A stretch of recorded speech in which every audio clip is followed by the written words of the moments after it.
untuk memenangkan satu putaran ini dengan modus mengerahkan kepala desa beserta aparaturnya untuk memenangkan paslon tertentu.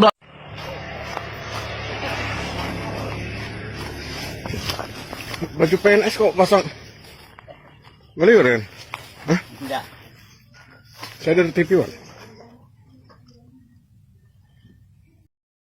Halo, Assalamualaikum warahmatullahi wabarakatuh. Apa kabar sahabat Henrys? Semoga sahabat Henrys dimanapun berada tetap sehat, tetap semangat. Seperti biasa sahabat Henrys, welcome back to my YouTube channel Henrys Media. Hari ini hari yang kita tunggu-tunggu, sidang gugatan pemilu 2024. Yuk sahabat Henrys, kita dengarkan pidato Bapak Anies Baswedan di MK dan juga tim hukum Amin beberkan bukti-bukti sidang sengketa pemilu 2024 kali ini. Dan sementara itu sahabat Henrys, tahu nggak?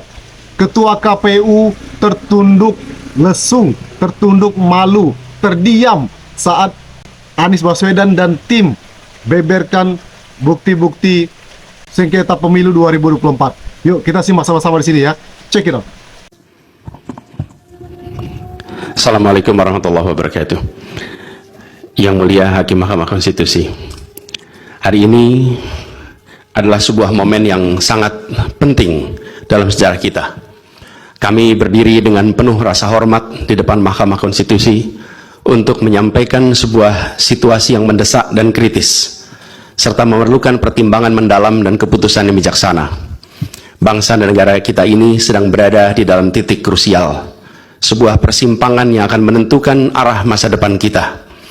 Apakah kita akan melanjutkan perjalanan kita menuju kedewasaan sebagai sebuah negara demokrasi yang matang, ataukah kita akan membiarkan diri tergelincir kembali ke bayang-bayang era sebelum reformasi yang justru kita hendak jauhi? Kita dihadapkan pada pertanyaan-pertanyaan fundamental yang menentukan apakah Republik Indonesia yang kita cintai ini akan menjadi negara yang menghargai dan memperjuangkan konstitusi sebagai pilar tertinggi demokrasi kita atau rule of law. Apakah kita akan mereduksi konstitusi menjadi sekedar alat untuk pelanggengan kekuasaan tanpa pengawasan, rule by law?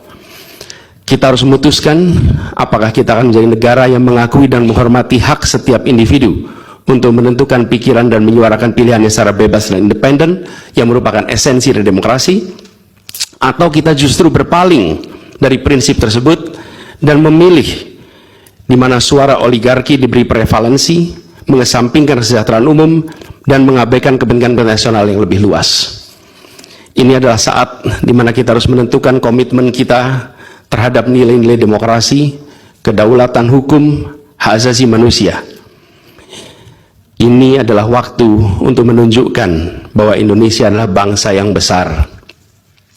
Bangsa yang besar bukan hanya dalam aspek wilayah, bukan hanya aspek populasi, bukan hanya aspek angka-angka ekonomi, tapi juga bangsa yang besar karena kebijaksanaannya, karena keberaniannya, karena integritasnya di dalam menegakkan demokrasi dan konstitusi.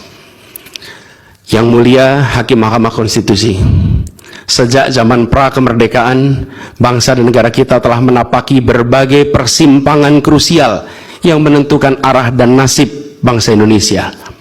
Tidak semua keputusan-keputusan yang dibuat adalah keputusan yang tepat. Sebagian adalah keputusan yang tidak tepat. Dan itu dicatat di dalam sejarah kita. Semua yang terlibat dicatat sebagai bagian dari perjalanan sejarah Indonesia. Karena itu, saat yang berharga ini, kita juga dihadapkan pada kenyataan yang sama. Peristiwa yang sedang berlangsung hari-hari ini akan menjadi bagian dari catatan sejarah perjalanan Republik kita, sebagaimana perjuangan kita sejak pra-kemerdekaan. Ini adalah saatnya bagi kita di persimpangan yang kritis ini untuk mengambil pelajaran dari sejarah, berdiri dengan keberanian moral dan intelektual untuk menentukan masa depan kita dengan keputusan yang akan memperkuat pondasi demokrasi, memperkuat pondasi keadilan di dalam negara kita. Yang mulia Hakim Mahkamah Konstitusi, kita telah menyaksikan berjalannya satu babak penting dalam demokrasi kita. Bulan lalu, yaitu proses pemilihan umum, yang angka suaranya telah diumumkan secara resmi oleh Komisi Pemilihan Umum. Tapi perlu kami garis bawahi dan kita semua sadari bahwa angka suara tak mutlak menentukan kualitas dari demokrasi. Tak otomatis mencerminkan kualitas secara keseluruhan. Setiap tahapan proses pemilihan, mulai dari persiapan awal hingga pengumuman, haruslah konsisten dengan prinsip-prinsip kebebasan, kejujuran, keadilan. Dan prinsip-prinsip ini bukan formalitas, ini bukan sekedar ada di teks, tapi ini pondasi esensial yang harus dijaga untuk membangun dan memelihara sistem demokrasi yang sehat, yang stabil, dan yang berkelanjutan. Pemilihan umum yang bebas, jujur, adil adalah pilar yang memberi legitimasi kuat pada pemerintahan yang terpilih, yang bisa membawa kepercayaan publik serta memperkuat pondasi institusi pemerintahan. Tanpa itu, legitimasi, kredibilitas dari pemerintah yang terpilih akan diragukan. Lebih jauh lagi, pemilihan yang dijalankan secara bebas, secara jujur dan adil adalah sesungguhnya pengakuan atas hak dasar setiap warga negara dalam menentukan arah dan masa depan negara mereka sendiri. Ini adalah wujud tertinggi dari kedaulatan rakyat, di mana setiap suara dapat disampaikan dan dihitung tanpa tekanan, tanpa ancaman, tanpa iming-iming imbalan. Pertanyaannya, apakah Pilpres 2024 kemarin telah dijalankan secara bebas, jujur, dan adil? Izinkan kami menyampaikan jawabnya, tidak. Yang terjadilah sebaliknya. Dan ini terpampang secara nyata di hadapan kita semua. Kita menyaksikan dengan keprihatinan mendalam serangkaian penyimpangan yang telah mencoreng integritas proses demokrasi kita. Mulai dari awalnya, independensi yang seharusnya menjadi pilar utama dalam penyelenggaraan pemilu telah tergerus akibat intervensi kekuasaan yang tidak seharusnya terjadi. Di antara penyimpangan yang kita saksikan adalah penggunaan institusi negara untuk memenangkan salah satu calon yang secara eksplisit tidak memenuhi kriteria yang ditetapkan. Terdapat pula praktek yang meresahkan, di mana aparat daerah mengalami tekanan, bahkan diberikan imbalan untuk mempengaruhi arah pilihan politik, serta penyalahgunaan bantuan-bantuan dari negara, bantuan sosial yang sejatinya diperuntukkan untuk kesejahteraan rakyat, malah dijadikan sebagai alat transaksional untuk memenangkan salah satu calon. Bahkan intervensi ini sempat merambah hingga pemimpin Mahkamah Konstitusi.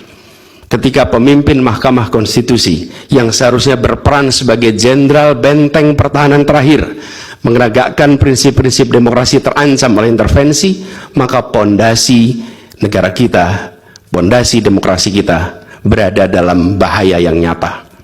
Lebih jauh lagi, skala penyimpangan ini tidak pernah kita lihat sebelumnya, Yang Mulia. Kita pernah menyaksikan penyimpangan seperti ini di skala yang kecil, pilkada, populasi kecil, tapi dalam skala yang amat besar dan lintas sektor baru kali ini kita semua menyaksikan. Karena itulah nanti izinkan kami nanti melalui tim hukum nasional dan Timnas Amin akan menyampaikan seluruh argumen dan bukti-buktinya atas penyimpangan dan pelanggaran kepada Yang Mulia Majelis Hakim Mahkamah Konstitusi ini. Kami, waktunya 2 menit lagi. Yang Mulia Hakim Mahkamah Konstitusi yang kami hormati, kami muliakan, apa yang kita saksikan ini bukanlah peristiwa biasa.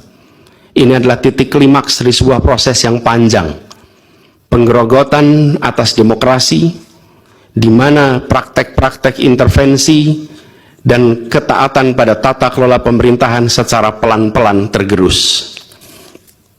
Oleh karena itu, Yang Mulia Hakim Mahkamah Konstitusi, di hadapan Yang Mulia kini terbentang satu momen paling krusial dalam perjalanan demokrasi kita. Di pundak Yang Mulia terpikul tanggung jawab yang amat besar untuk menentukan arah masa depan demokrasi kita. Apakah kita akan melangkah dalam persimpangan jalan ini menjadi sebuah republik dengan rule of law atau rule by law. Demokrasi yang makin matang atau kemunduran yang sulit untuk diluruskan di tahun-tahun ke depan.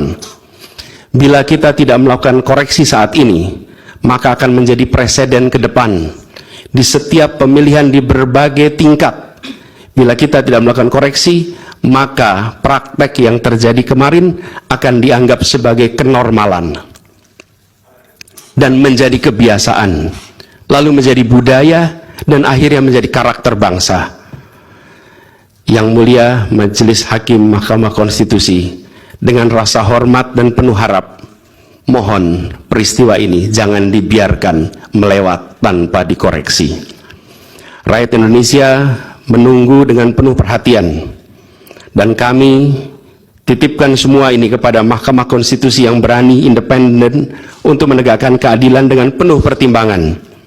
Kami mendukung Yang Mulia untuk tidak membiarkan demokrasi ini terkikis oleh kepentingan kekuasaan yang sempit, tidak membiarkan cita-cita reformasi yang telah lama berjuang Untuk memenangkan satu putaran ini dengan modus mengerahkan kepala desa beserta aparaturnya untuk memenangkan paslon tertentu.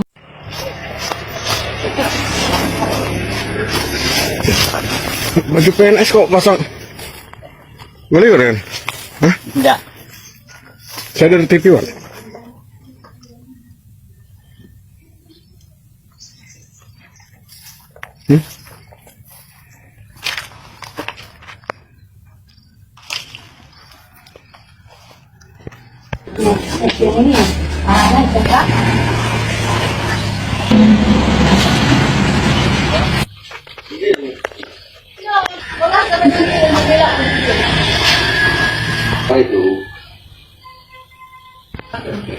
Bentar. Hah? Ini perangkat desa semua? Pasang baliho Prabowo.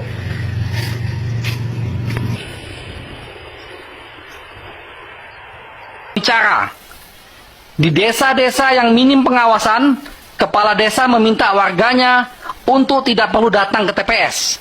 Ini fakta-fakta yang kami dapatkan di lapangan. Kami memiliki tim hukum nasional di 34 provinsi, laporannya sampai saat ini sudah masuk ke kami seperti ini.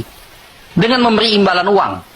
Kepala desa-desa tersebut memberi imbalan uang untuk supaya mereka tidak datang ke TPS. Sementara kertas suaranya dicoblos semua oleh kepala desa atau perangkatnya untuk calon tertentu. Kalau ini kejadiannya di Papua, namanya noken. Ada aturannya. Tapi ini bukan di Papua.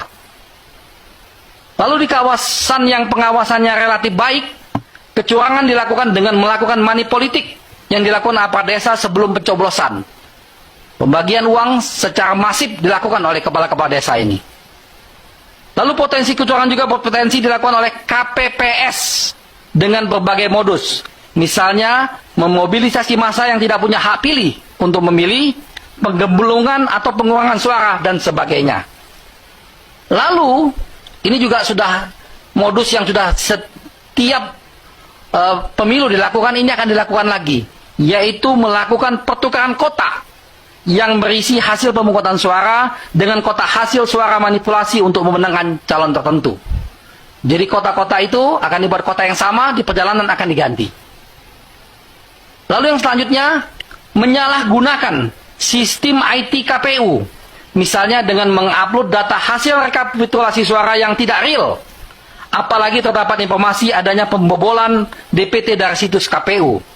Menunjukkan betapa rentannya sistem IT KPU. Terhadap potensi itu, tim hukum nasional Amin sudah meminta secara resmi melalui surat kepada KPU untuk dilakukan audit independen terhadap sistem IT KPU yang secara terbuka yang dihadiri oleh perwakilan semua paslon. Ini fair. Kalau kita meminta semua paslon hadir, kita sama-sama audit tuh sistem IT-nya. Tapi sampai saat ini kami sudah melakukan 2 surat tidak mendapat tanggapan. Dan akhirnya kami melaporkan ini juga ke Bawaslu. Kami sudah minta Bawaslu untuk mengecek tentang IT KPU ini supaya dilakukan audit forensik. Lalu yang terakhir, penggunaan lembaga survei. Ini mohon maaf, ini harus kami sampaikan bahwa penggunaan lembaga survei untuk mengumumkan quick count atau exit parpol yang tidak valid untuk memenangkan calon tertentu. Sementara pada saat itu proses penghitungan suara di TPS masih berlangsung. Hal ini akan mempengaruhi psikologi saksi dan masyarakat umum. Nah, itulah fakta-fakta kecurangan yang telah, sedang, dan yang akan terjadi. Untuk itu, kami menghimbau khususnya kepada pelaksana-pelaksana kecurangan di lapangan. Ini yang di lapangan. Kalau yang otaknya nggak bisa kami himbau karena sudah tujuannya. Tapi yang di lapangan, sadarlah bahwa kalian hanya diperalat. Nanti ketika menjadi masalah hukum, terjadi sesuatu, kalian yang akan kena. Baik itu kepala desa maupun KPPS yang ada di lapangan, masih ada kesempatan kalian untuk tidak melakukan kecurangan. Besok kami doakan ada terbuka hati kalian untuk tidak melakukan hal-hal ini. Demikianlah, demi untuk menjaga integritas pemilu dari ancaman kejahatan yang bersifat terstruktur, sistematis dan masif, dan demi menyelamatkan republik yang sama-sama kita cintai. Itu saja dari saya. Terima kasih. Kembalikan kepada